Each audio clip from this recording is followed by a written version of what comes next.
Welcome to the Deep Leadership Podcast. Today I'm joined by Evan Sohn. Evan is the chairman and chief executive officer of Recruiter.com, an on-demand recruiting platform that combines AI and video job matching technology with the world's largest network of small and independent recruiters. He is a frequent contributor to CNBC and Yahoo Finance and is the perfect person to talk to about all the changes that are happening in the job market right now. I'm excited to have him on the show to learn from his unique experience. Evan, welcome to the show. John, thanks so much for having me on. Really appreciate it. And the fellow beard wearer. So, that's got to be a good thing. Yeah, absolutely. Hey, before we dive into a lot of the questions, tell us a little bit about Recruiter.com. What is it that you do and what makes your company so unique?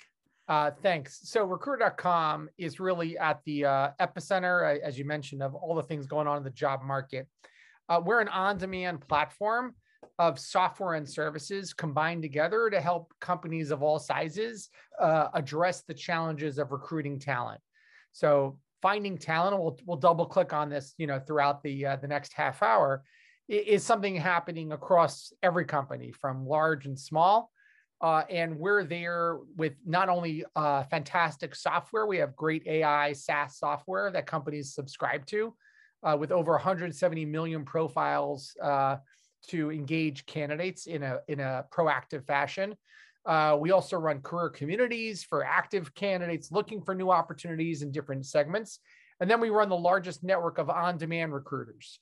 So think of us like Uber for talent acquisition. So companies come to us, large and small, and say, hey, look, I need a recruiter for the next 6 months. I want to pay them by the hour. I don't want to pay them. And we could talk again about the changing in the world of work and why the old model of paying a headhunter 30% just doesn't work anymore. And that's really what we do. And we've been doing it for a couple of years now. I've been CEO since June of 2020. I've been involved with the company since April of 2019. And it's been an exciting opportunity. I'm not a talent acquisition guy. My background really is, I've been involved in a number of startups. Really at the operational side. So helping companies grow, corporate strategy, product strategy, sales. If you wake me up in the middle of the night and you say, what are you? I'm a sales guy. So that's my background. Great. So, you've been with the company since 2020. Now you've seen kind of a strange job market period that we're in right now. They call it the Great Resignation. And what are you seeing? Why are so many people leaving companies despite this, a high unemployment rate? But it seems like a lot of people are kind of making an exodus or thinking twice about their career plans. What are you seeing right now? Yeah, so it's a very loaded question. So let's break it down for a moment. I actually became CEO in June of 2020.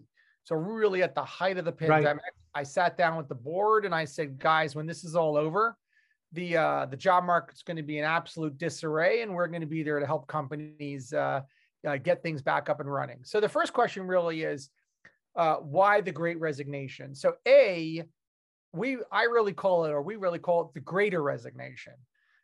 So you'll see, 4.3 million people quit. Yeah, okay, and that sounds terrible, but in 2019. The average was 3.5 million people quitting every month. So there are 160 million employed individuals, or 150 million, depending how you look at it, in the US.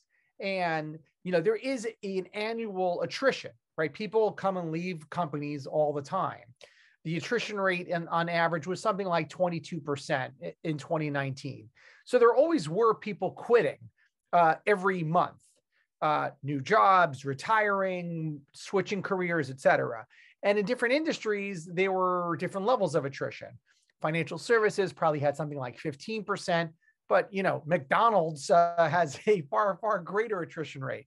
So what you start to see happen really was a greater resignation. All of a sudden, people woke up and said, oh, I don't want this job anymore. And there's a variety of reasons. Let's go through them. My company, I moved to Florida. My company's in New York. They want me back in. I'm not going back in. I like being home. I like working from home. I don't want to even go into an office. You know what? I am taking an early retirement. I'm not going back to work. I actually think there's an underlining number of people who had two jobs and during the pandemic gave up one of them and started doing gig work. There were more EIN numbers distributed. That's the employee identification numbers. More started in 21 than in any other year. So more people started businesses. I don't think they were starting, hardware stores, right? They were starting. Right. So if you had someone who was working at two factories, one was working Monday, Tuesday, Wednesday. The other half of the week, he worked Thursday, Friday, Saturday at a different factory. COVID comes, he's home. He's getting unemployment, starts driving for DoorDash or Uber. And what do you know? When pandemic's over, it goes back to work at factory one, Monday, Tuesday, Wednesday. Instead, he works Thursday, Friday, driving for DoorDash. So I think there's a lot of these things going on there now. What we're going to see happen, and I'm going to be on CNBC. I'm on once a month, usually right before the jobs report comes out. And I believe we're going to be talking about, we predicted the Great Resignation to be over by around the summer, and we're seeing it happen. We're actually seeing the marks that it's slowing up. Really? Okay. But it's going to be replaced with the job hopper economy. Okay. So let's actually go through that, right? So you sort of have this episodic thing of people waiting to quit. And by the way, the other thing, John, was people were waiting to quit. Right? Oh, I'm getting all my benefits. I don't know what's going to happen. I'm going to wait, and then I'm going to quit. We started to see this mass number of people, and that's what we started to track really this past October. Mass numbers of people really started last August, just quitting in droves, far more than ever before. 900,000 more, 800,000 more, 700,000 more, big numbers. But what you're seeing happen now is being replaced by what we call the job hopper economy. So let's break it down for a moment. And this started really in Silicon Valley, and I spent a bunch of years there with a company. If you saw a software engineer in Silicon Valley who had been at four different companies in 12 years, you would actually say that's a hot software engineer. That must be an incredibly talented engineer. 3 companies in 12 years, 4 companies, that person must really know what they're doing. In fact, you'd also say the opposite. A person that was at the same company for 12 years, a software engineer, you'd say, what's wrong? Obviously, unless they're at Google or Airbnb, something like that, there must be a problem. So if I said to you, all right, you see 3 years ago, you saw a resume of a 30-year-old who had been at the same company for a decade. So they're 30 years old, they graduated college, and they had the same job for 10 years. Not Goldman Sachs, McKinsey, Morgan Stanley, Google. You would probably describe them as loyal, committed, steadfast, climbing the ladder. Well, in 22, right now, it's now May 22, you saw a 30-year-old with the same company for 10 years, not Goldman Sachs or Morgan Stanley or McKinsey. How would you describe that person now? Yeah, I mean, especially in a software type scenario, yeah, you'd be kind of questioning why, Stale. Yeah, is he someone that's exactly risk averse, right? So what's really changed is that our opportunities now are far greater than ever before. And what's happened is, if you think about all the assets of applying for a job, when you and I were kids, and I'm a couple of years ahead of you, right? You went out, you got the heavy stock paper for your resume, right? You typed up your cover letter, and you mailed it in. Now, if you apply to 30, if I told you I applied to 30 companies, you would say, wow, I can't believe you applied to 30 companies, because the process of applying for 30 companies was humongous. And I would probably say the expression, finding a job is a full-time job. Oh, you got an interview at 30 companies. Oh, I applied to 30 companies. I got 10 interviews. This is exhausting. It's exhausting. Well, let's now go to May of 22. Applying for a job today is click, click, click, click, click, click, click. It cannot be easier to apply for a job. In fact, if you found someone that only applied to 30 jobs coming out of college, you're like, is there a problem? My son 2 years ago was applying for internships, must have had 90 companies that he applied to, and he was being selective. Oh, this is this segment of 30, this segment of 30. It was amazing. What's interviewing today? Is interviewing the way it was when we were younger? Get a suit, travel, take an afternoon off. No, it's online. Everybody's doing online. Yeah. It's a 15-minute video screen. Yeah. So it's become easy to apply at a job, easy to interview. Now, let me ask you a question. How many jobs, John, did you not look at because they're geographically undesirable? Oh yeah. So that's a big issue for me. Yeah. Gone. Because exactly. Gone. Yeah. So Yeah, let's it's gone. throw that Yeah. out.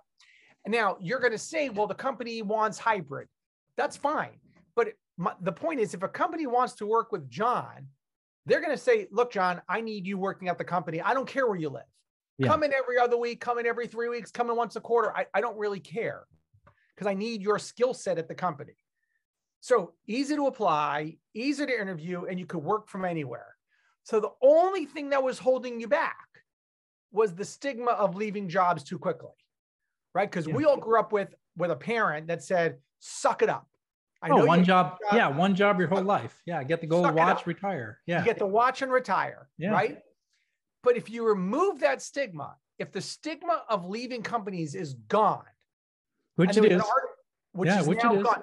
There was actually an article a week ago, 2 weeks ago, where they surveyed millennials and they said, I would rather quit my job than be at a bad job. Mm-hmm. Now you're like, holy cow, that's unbelievable. Where's the suck it up? But the reality is that it's so easy to get a job now that who cares if you quit? You can quit a job on a Friday. I'll get a new one by Monday. Yeah. Yeah. So if you remove that now you have this new economy that we're in. And the new economy that we're in, we're going to see faster turnover. We're going to see more people leaving jobs faster than ever before. Yeah, you're right in that the stigma is completely removed. And that's actually, it's a change, maybe even from just 5 years ago, maybe you're definitely from 10 years ago, but definitely from 5. It is bizarre because I've been a hiring manager for 30 years, right? So, and I've actually switched where that doesn't bother me anymore when I'm looking at a resume, right? So I'm like, okay, this is just the way it is. So, but it leads to the question. So what, I mean, if we're employers, right, and we're trying to run a company, we want the best and the brightest working for our companies, and there's no stigma attached with leaving. Right. So what, I mean, it's the question is like, what do companies need to do to attract and retain high talented individuals? Yeah. So first we're going to make this we're going to recognize the fact that every company of size, and let's assume size has 20 people in it. Mm-hmm. Every company of 20 people is going to have to spend more money on talent acquisition and retention than ever before. Mm. And if the expression finding a job was a full-time job, we're going to replace it with finding people as a full-time job. Yeah. Yeah. And so you have to, as an employer, business leader, owner, manager, you have to be saying to yourself, am I allocating enough money to talent acquisition and retention?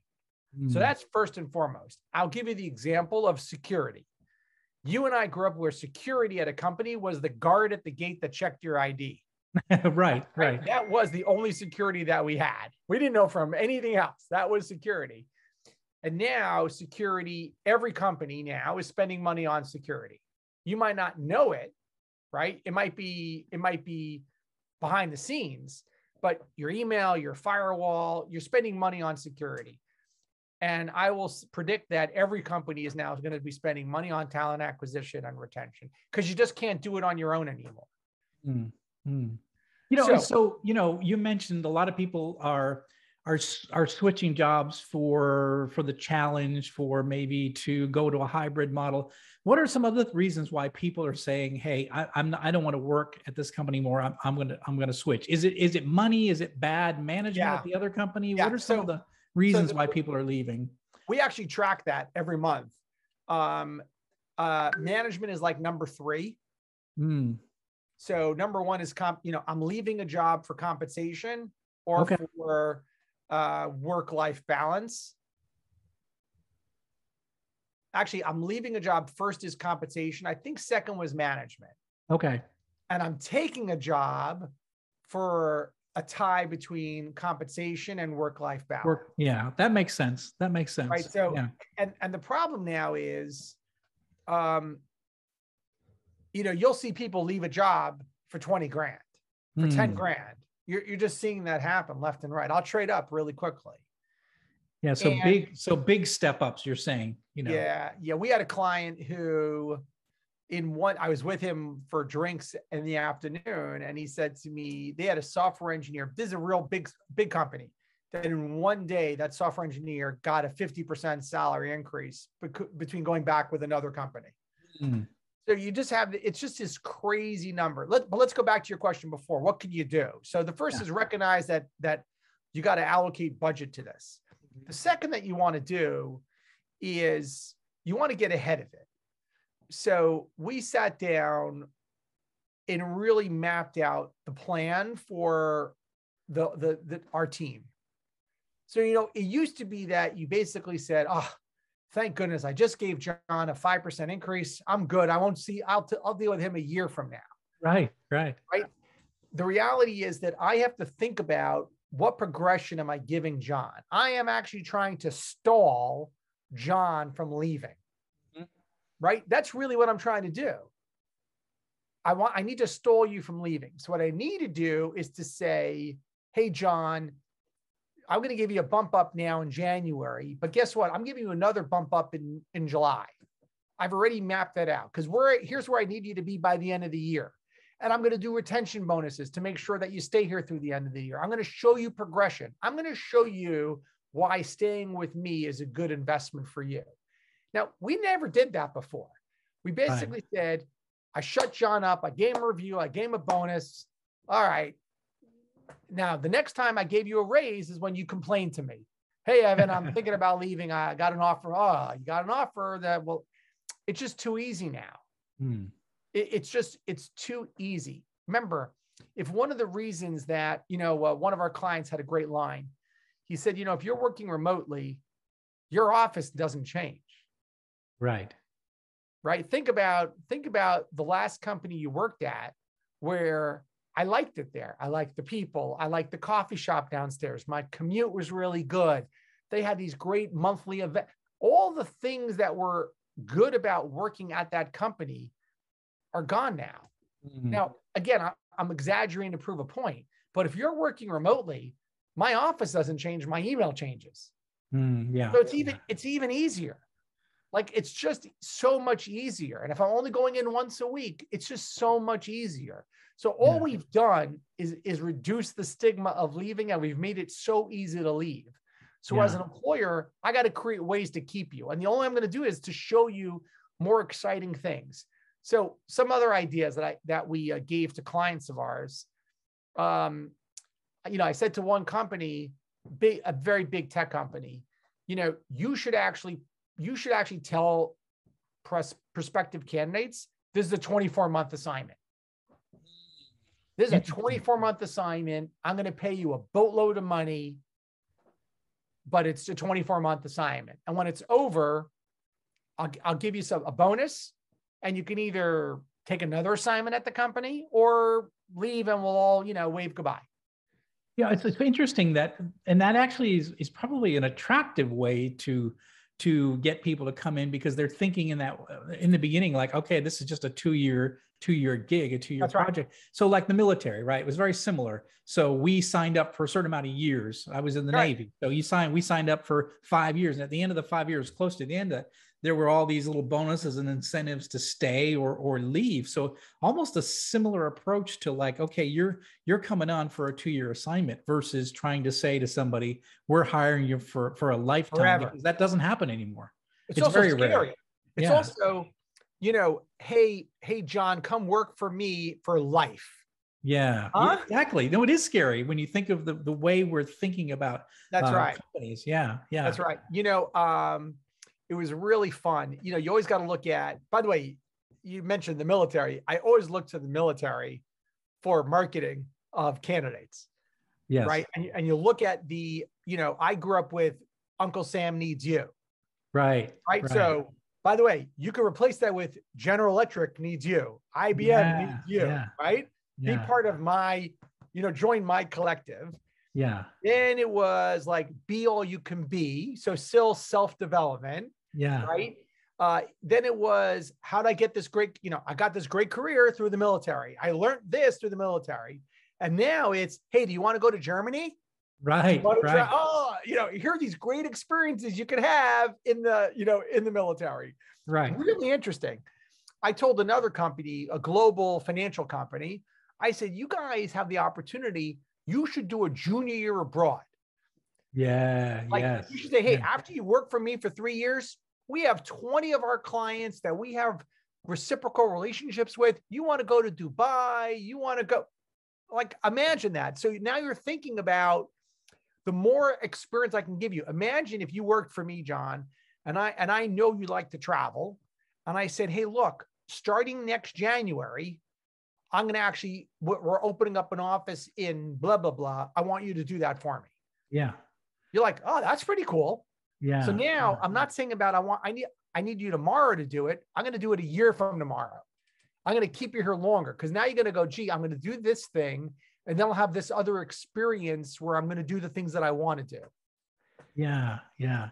Yeah. It's really true. And I think, and I've had other guests on the show talking about how this new workforce, we've got to look for other opportunities to, it's not just necessarily pay, but it's also experiences and skills. What am I developing in skills right now? And if I'm not developing what I want in my skill stack, I'm going to go someplace else. So we've got to give employees opportunities to get different experiences and skills that they might have a desire to. And like, that's one would be travel abroad, work in France for 2 years, or work in Germany, or something that would be, they would say that, well, that's exciting. I'm going to go do that. And it's outside the box, and it's about experiences, versus just, the days when you came in as a, like an individual contributor, you become a supervisor and a manager, and then maybe, a director and a vice president. That doesn't exist anymore, right? I mean, it's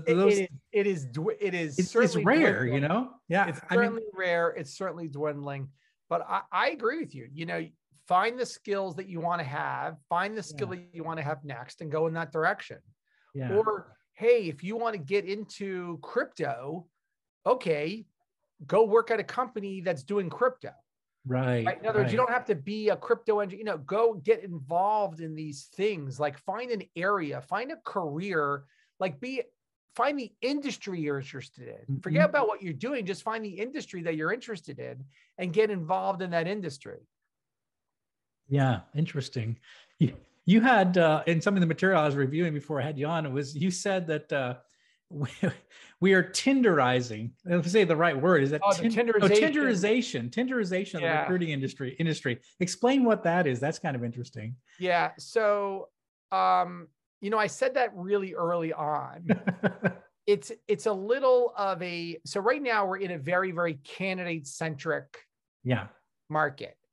So you want to eliminate the barriers to find talent now. So you really not, sorry about that. So, hey, so the Tinderization really is about, you and I grew up again with dating. Was you filled out, even, let's assume the match, the dating websites, right? You filled out 1,000 points of light, and your match filled out 1,000 points of light, and you looked at resumes and paperwork and all this other stuff, right? And Tinder basically said, the hell with all that. Yeah. Like, tell me where you are. Tell me what you're looking for. 4 or 5 basic criteria. I swipe left, you swipe right. We're done. Yeah. So the interesting thing is, if I asked you to, all right, you do a nonprofit, right?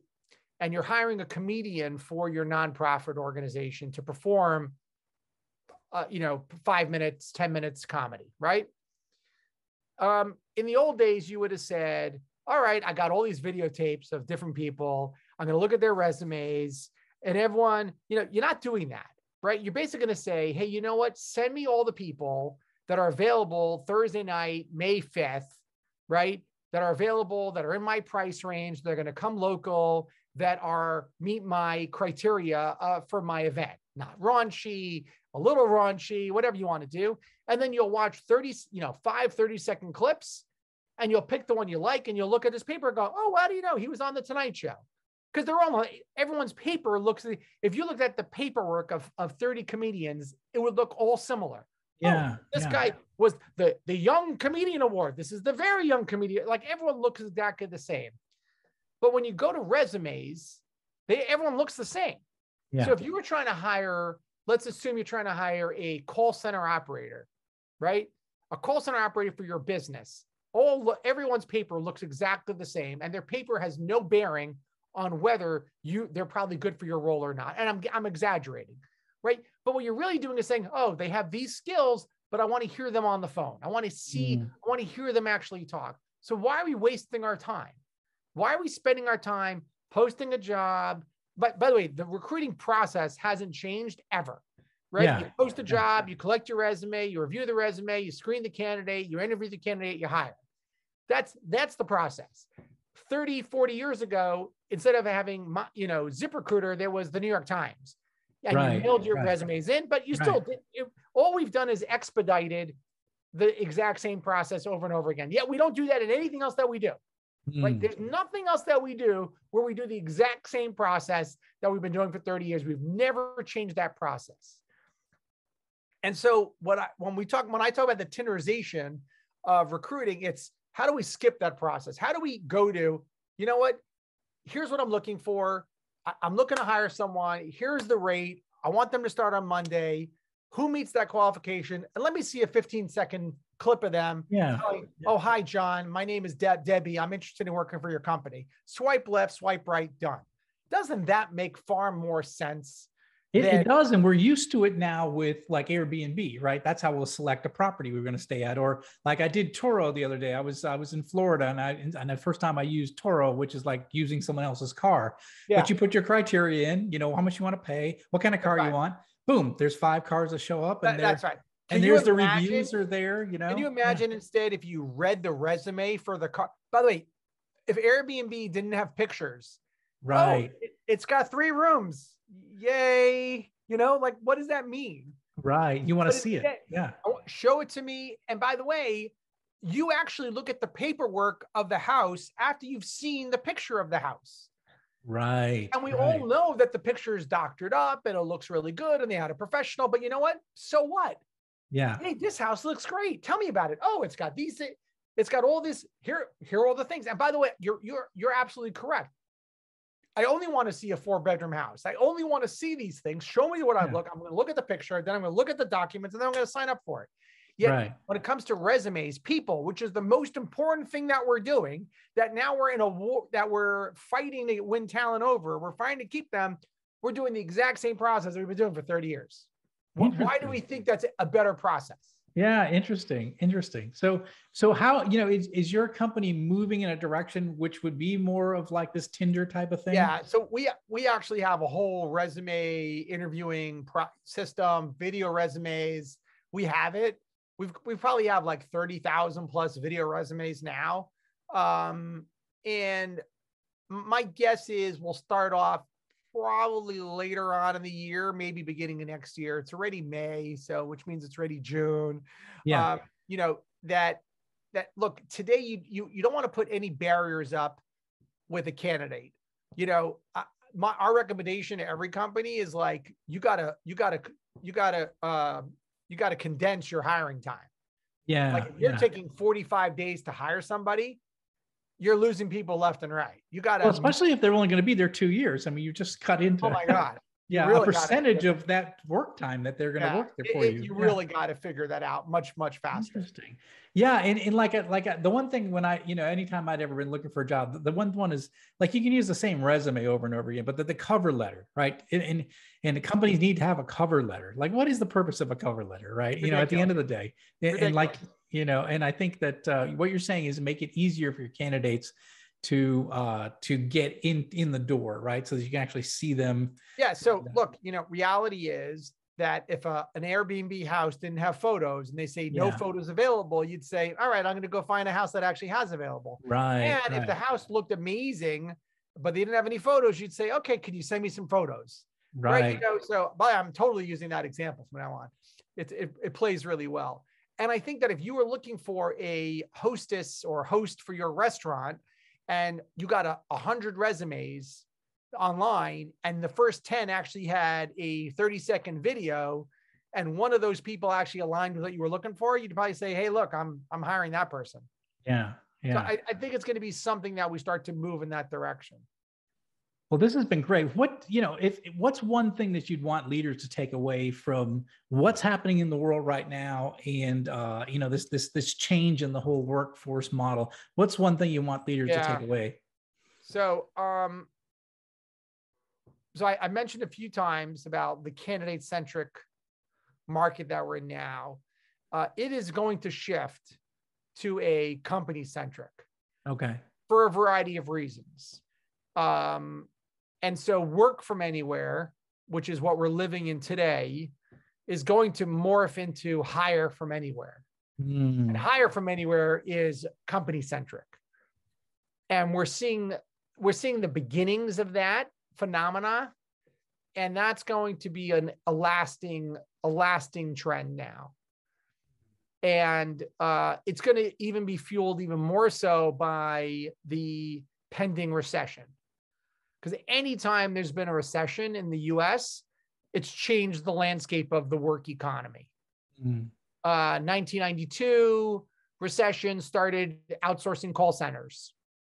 1998, not a recession, Y2K, outsourced IT. 2005, 2008, we started outsourcing data centers. And hosted services, like their thing, or beginning of 2000, outsourced BPO, all started in the recession of 2000. All these things have always caused changes of the economy that have never returned. And you're seeing now companies can't find the talent they're looking for because companies are stocking up on them and you can't find them. So where are you going? You're going outside the US. Let me go find English speaking outside the US. Or, hey, you know what? John moved to Argentina and I'm now setting up an office for John because this is where he's gone to work during the pandemic. And as long as he's there, I'll go hire other people. There's a variety of reasons. But once that changes and the recession kicks in and I need to save money, I'm going to say, you know what? If I could save 30% by hiring a developer outside the US, I'm going to do it. And I think, and by the way, if John isn't coming into the office anymore anyway, right? Who cares whether you're in the US or whether you're in Albania? As long as you're willing to work on my time zone and you get your job done, who cares? Right. And so today we're terrified that John and an employee is going to leave and we're fighting to keep them. And I think that that's going to very, very, very quickly morph into work from hire from anywhere. So to the leaders listening to your podcast, watching your podcast, this is not a small thing that's going to be happening. There's some very, very big trends that this is going to be taking into place. And I would be thinking about that and ensuring that you're prepared to do that. Yeah. So, and if you're a candidate or if you're an employee, the idea would be making yourself so valuable that people want to go after you, even when it shifts over to being more company centric. That's right. Yeah. That's right. Look, the reality is that everyone in this country is more valuable today than they were 2 years ago. How long does it last for? That's a good question. And, if you're starting to price having run startups before, when you price yourself out of a company because you've asked for so much money, you actually put yourself on, you put your neck on the line then. Right. You do. If you came into my office and said, hey, Evan, I'm going to quit unless you pay me an extra 30 grand and I pay an extra 30 grand, you're probably on my hit list. the next time it's a problem. Right. And if you're heading into a downturn in the economy, you've got to reduce labor costs. Then you're looking at, I'm looking at who's the guy's costing me the most amount of money. Exactly. So you put yourself at risk. Yeah, that's right. So I would just be careful there. I would just to the employees, I'd be careful. Always get your job done, always focus on being the best you can be, build your skill set, become invaluable always, and as long as you're always invaluable to somebody. But again, look, the great opportunity now is to take risks because it's there for you. What a great world that these kids are coming into. Think about it, Absolutely. There's no decision that's permanent anymore. Right. Other than, hell, I can even almost soon edit my tweets on Twitter, right? There's nothing. Maybe. Knock wood. That'd be great. So, well, hey, Evan, this has been fantastic. I think you gave us a lot of things to think about, including how things are likely to shift and morph over the next year or so. So, how can people find out more about you and your company? Sure. If you want to email me, it's Evan, EVAN at Recruiter.com. If you're interested, we have a great service for small businesses. Go to start.recruiter.com. We have a whole really fantastic offering specific for small businesses or divisions inside of big companies where you get fractional recruiters on our software, no long-term contracts, monthly subscription fees. You can go to recruiter.com, for all that information as well. So Evan at recruiter.com, start.recruiter.com, or just recruiter.com. Oh, fantastic. We'll put links in the show notes for all those resources. Evan, thank you for being on the show and sharing all of your insight. Appreciate that. Thank you so much, John. Looking forward to catching up with you in a couple of months. Sounds good. Well, that's it for today. Thank you for listening to Deep Leadership. If you like this podcast, please subscribe and share so we can continue to build a world with better bosses. Until next time, this is John Rennie saying take care and lead well.